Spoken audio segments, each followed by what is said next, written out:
This build is absolutely obliterating maps in the endgame of Path of Exile 2. We've got insane AoE using Spiral Volley plus the Herald tech, and we have insane single target damage using Stormcaller Arrow and Shockburst Rounds. When you're clearing maps, you're going to kill enemies before you even see them most of the time. And if you do come across a strong mob that survived, you can easily melt them down and be on your way. Now I'm going to break down what I have so far for you, but if you enjoy my content, don't forget to like, comment, and subscribe. I'm also live right now at twitch.tv/screamhard, so feel free to come and join me. But on that note, let's get into the details. First off, you should know that I'm actively developing this build, and this is only my first pass on it, but I'll show you what I have right now, and keep in mind that the written guide below the video is going to be a little bit different. So how does the build work? When you first get into an area, you're going to want to get a Frenzy Charge. The Frenzy Charge is going to make your Spiral Volley even stronger. In order to do that, we can freeze an enemy. So we can either use Freezing Salvo, which will start charging up as soon as you get in a map, or you can use Escape Shot. Both of them are fairly reliable as a way to freeze enemies. Once you see the little green orb around your character, that means you have a Frenzy Charge. That'll make your Spiral Volley a lot stronger. Once we have that, we can start using our Spiral Volley, and that will kill almost everything around you. It's going to cause a chain reaction with your Herald of Thunder and your Herald of Ice. On our Spiral Volley, we're using Cold Infusion, which allows us to build up chill on the enemy. By using our Pulk Ring, we're going to be able to make it so that chilled enemies can act as though they're shattered. And if you read Herald of Ice, it says, while active, shattering an enemy will cause an icy explosion that deals attack damage to surrounding enemies. We're using Cold Infusion on our Spiral Volley in order to cause chill on enemies. That will start the chain reaction between the Herald of Thunder and the Herald of Ice. This is an insanely strong combo, and it'll cause you to kill enemies that aren't even on your screen a lot of times. The way the chain reaction works is that Herald of Thunder is also getting Cold Infusion so that it can do the cold part, and your Herald of Ice is doing the lightning part with Lightning Infusion. Because they can't chain off of themselves, so instead we're causing them to chain off of each other. The Combat Frenzy is what's giving us our Frenzy Charge. And then for single target damage, we're using Stormcaller Arrow, which is going to put shock on enemies after the short delay. And then you're going to use Shockburst Rounds to shoot at enemies. This will do a ton of damage as long as they have shock on them. But it's like a pea shooter if you don't get the shock on, so make sure you have the shock. Luckily, a lot of times when you're doing your Spiral Volley combo, you're going to end up shocking them anyways, so you won't even need to apply the Stormcaller Arrow first. Just make sure you're paying attention to their status effect. Now, right now, I'm kind of in a spot between my easy setup that I have on Mobalytics and my endgame setup that I have on Mobalytics. In the endgame setup, you're going to have Astramentus, which is a very expensive amulet, but extremely good for this build. And realistically, even on my amulet right now, I should have plus 20 something to all attributes, but I just couldn't hit my resistances reasonably well enough if I had attributes. So this is where I'm at. Realistically, the only thing you have to look for here is a strong bow and crossbow with a lot of physical damage on it.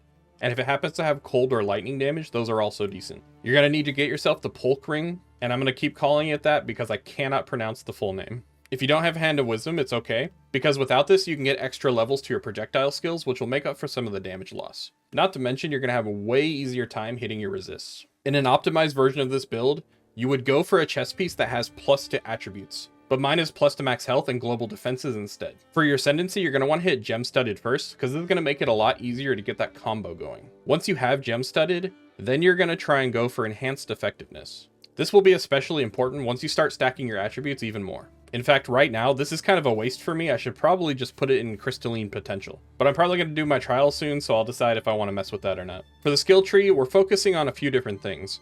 We want projectile damage. We want extra evasion and armor. I think these nodes are pretty effective because even though armor isn't great, you're getting armor and evasion out of it, which is just a lot more than you'd get otherwise. I went for natural immunity because it's only 2 points and we have a ton of dexterity, so this is very nice. In the written guide, I go for unexpected finesse, and this will definitely be good later, especially once you get yourself Falcon Dive. I just don't have the points for it right now. We're going for the different herald bonuses around the tree, so you can see I have Doomsayer, Fate Finding, and all the way over here, we've also got Coming Calamity. Coming. Here you can see I've separated it based on the weapon type. So for the bow, we're grabbing advanced munitions, and for the crossbow, we're getting instant reload. We're also getting all of these nodes down here for the crossbow, and if you'll note, I have 1 point here for the bow. This just makes sure that we don't reduce our single target damage when we're using the crossbow, but it will give us a much higher crit chance on our herald skills. Pretty important to the build, we're going for Polymathy and Jack of all trades. Right now I only have 120 of each attribute, but that still ends up being like 40% damage or something. And I'm still deciding on the specifics, but right now my crossbow I've got going into Lightning Rod and Flash Storm. The more I optimize my crit, the less useful Lightning Rod is. And then if I'm not getting Lightning Rod, I don't know if it's worth it to spend all the points to go to Flash Storm. So that's something I'm going to mess with down the road. I've got my bow going into Sniper. I've also got the bow going into Death from Afar. And actually, I've also got the bow going into Frazzled and Rattled. This is just going to help with the shock duration and shock magnitude. Now, I chose to path around this way instead of coming through here, but I think in the endgame, I'd probably prefer to go here. It uses more points, but we get extra movement speed, evasion, and stun recovery. Whereas over here, I'm just getting a little more evasion. These nodes here are going to give you a ton of dex, and that'll work into your Falcon technique. Not to mention having more dex will also contribute to your Falcon dive. And of course, your Jack of all trades. So there's a ton of strong synergies in this build, and I'm really liking the feeling of it, but I definitely need to optimize it more. Also, I have this in the written guide, but I should probably note that Heart Stopping and Struck Through are very good nodes, and that's probably what I'm going to go for next. I also haven't hit these nodes yet, but if you need a little extra damage, these are some pretty good nodes. Just so you guys have my current gems in case you want to use this exact setup, I've got Hourglass in my Freezing Salvo with Concentrated Effect, Cold Penetration, and Primal Armament.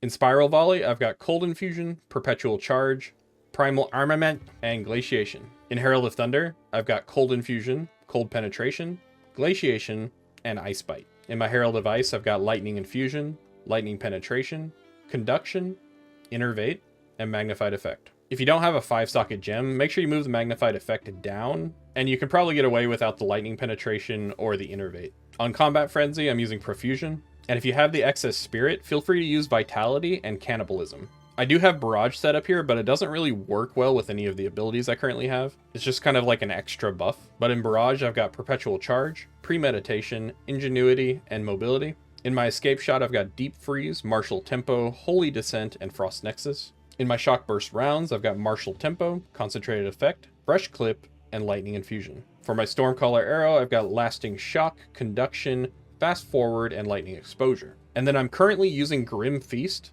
and that's because I'm using Atziri's Disdain right now. This is a pretty good temporary helmet until you're able to use the crest and not die. I was having some trouble with my survivability, so I'm using this one. And since I'm using that, I have enough energy shield that Grim Feast becomes worth it. For the charms, I run Stone Charm to help with stun, I run Thawing Charm to help with freeze, and I run Golden Charm to help with Magic Find. But I do think it's very possible that once you have natural immunity and enough dex, you may not need the Thawing Charm. In which case, you can use a charm to prevent whatever you feel is the most detrimental to your build. I almost forgot to talk about a very important thing. So for our anointment on our amulet, the one I have here just came with the amulet when I bought it. This is not the one I would go with. I haven't fully decided what I want to do yet, but I had a couple of different options in mind. First off, I was thinking Spaghettification. If I could get enough Chaos Resist, this is a 7% attribute increase, and that would definitely contribute to our overall damage. Realistically, it's very likely that this is what I'm going to use. Going through the tree, I really can't think of anything else that would be of equal value. But who knows, maybe I'm overlooking something. Let me know in the comments. Now, I don't think there's a whole lot more for me to cover right now, but this is a build I'm going to be developing on my Twitch stream at twitch.tv/screamheart, so come on in and help me develop it. Or just come in and ask some questions. Whether you help me or I help you, it all works in the end. If you enjoyed this video, don't forget to like, comment, and subscribe, and I'll see you guys in my next video. Have a good one. Subscribe to Scream Heart. He's more than an old fart. He makes lots of fun builds. I promise his streams chill. He should probably be faster. Come watch this disaster.